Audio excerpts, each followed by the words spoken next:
Começa agora. Diário Econômico Original. Uma parceria entre o Banco Original e o Canal Rural, com uma análise das principais informações que impactam os mercados, a economia global e do Brasil. Apresentação Marco Caruso. Bom dia e bem-vindos de volta ao Diário Econômico Original. Hoje é segunda-feira, 6/3/23. Essa semana tem tudo para ser das mais importantes desse primeiro trimestre, quiçá de todo o semestre.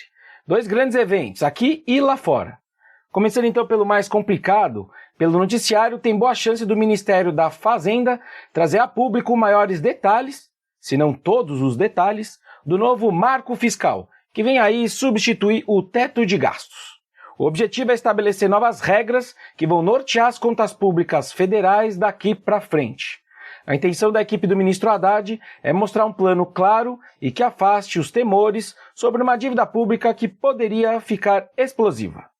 Diz o noticiário que do lado das despesas, a ideia é reajustar os gastos federais de um ano para o outro, levando em conta o crescimento do PIB nominal per capita.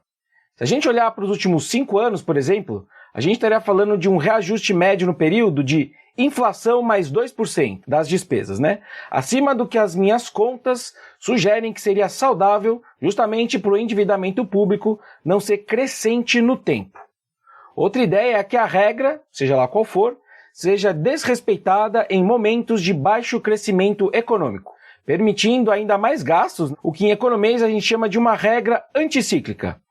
Essa flexibilidade é sim um ponto razoável na literatura econômica, só que ela acaba encontrando resistência justamente em momentos em que a inflação não está controlada. Nesses momentos, a política fiscal pode acabar entrando em desarmonia com a política monetária, que provavelmente vai estar subindo os juros por conta dessa inflação alta.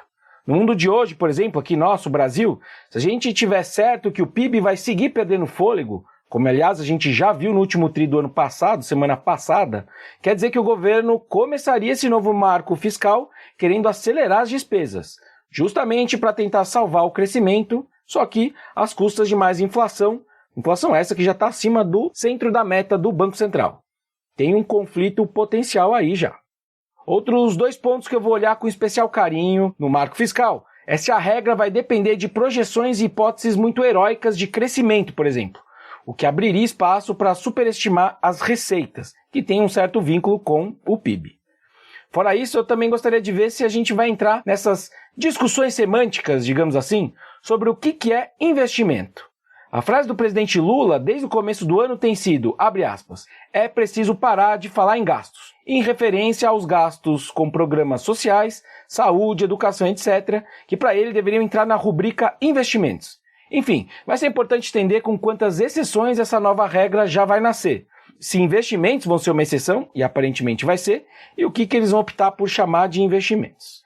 E para finalizar o samba de uma nota só fiscal de hoje, um ponto que já é conhecido dos especialistas, só que ninguém é obrigado a saber, porque esse assunto é árido pra caramba mesmo, é que a PEC da transição já determinou no começo do ano que esse novo marco fiscal vai ser um projeto de lei complementar.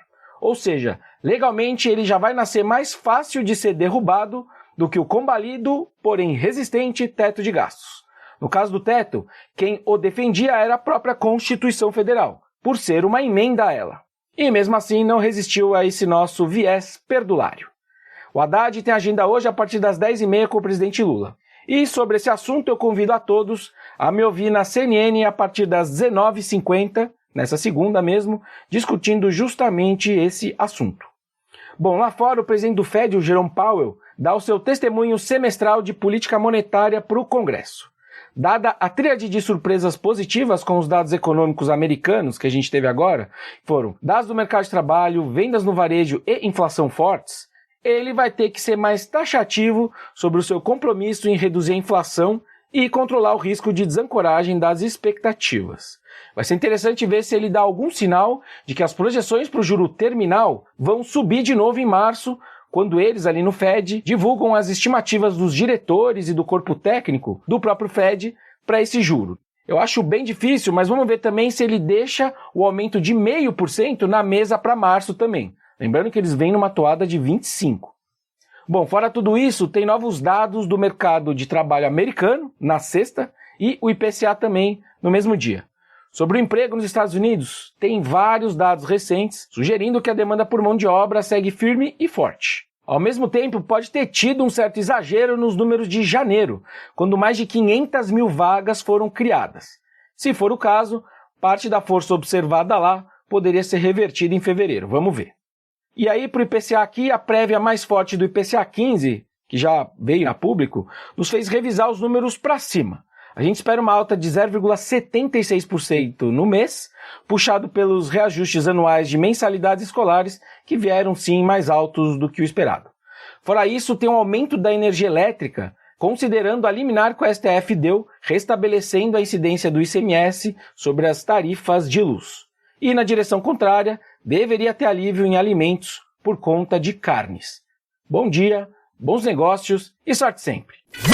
Você ouviu Diário Econômico Original, uma parceria entre o Banco Original e o Canal Rural, com uma análise das principais informações que impactam os mercados, a economia global e do Brasil. De segunda a sexta, às 6 da manhã, no Spotify e YouTube.